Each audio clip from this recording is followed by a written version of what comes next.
આપ જોઈ રહ્યા છો i7 ન્યૂઝ ગુજરાતી। હું છું પાયલ બામભણિયા। તો જોઈએ આજના મહત્વના સમાચારમાં।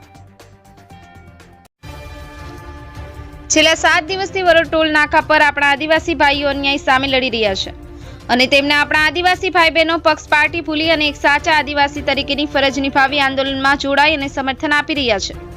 મળતી માહિતી મુજબ આ સરકારનો એક પણ નેતા ખબર અંતર પૂછવા માટે પણ નથી આવ્યો। આપણા ભાઈઓ ફક્ત એક જ બાબતની માંગણી કરી રહ્યા છે કે આ નાકું અસલી છે કે નકલી તેની માહિતી આપો, પણ સરકાર કે તંત્રનો કે ઓથોરિટીનો કોઈ પણ વ્યક્તિ કોઈ માહિતી આપતો નથી, જેથી આજે આપણા ભાઈઓ દ્વારા ચક્કાજામ કરવામાં આવ્યું। તો સરકારના દબાણવશ થઈ આગેવાનોની ધરપકડ કરવામાં આવેલ છે તે યોગ્ય નથી। જો ટોલ સાચો છે તો પુરાવા આપવામાં આનાકાની કેમ? સરકાર ક્યાં સુધી મનમાની કરી આદિવાસીઓને લૂંટશે? શું લૂંટાયેલા નેતાઓ પોતાના રોટલા શેકવા પૂરતા ચૂંટાયા છે કે આદિવાસીઓના હક અધિકાર મળે તે માટે? હાલ લોકસભાની ચૂંટણીઓ આવે છે તો આદિવાસી ભાઈ બહેનોએ આ સરકારના માણસોને પ્રશ્ન પૂછવો કે કેમ?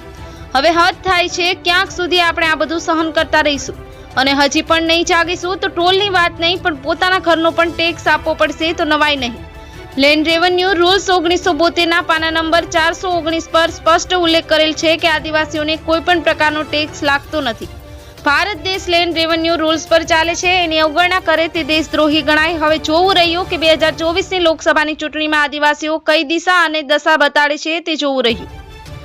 સંવાદદાતા જસુભાઈ ગણાવા, ચેતનાબેન ગણાવા, i7 ન્યૂઝ ગુજરાતી, હરમેશ સત્યની સાથે। લાઈક કરો, શેર કરો, સબસ્ક્રાઇબ કરો i7 ન્યૂઝ ગુજરાતી।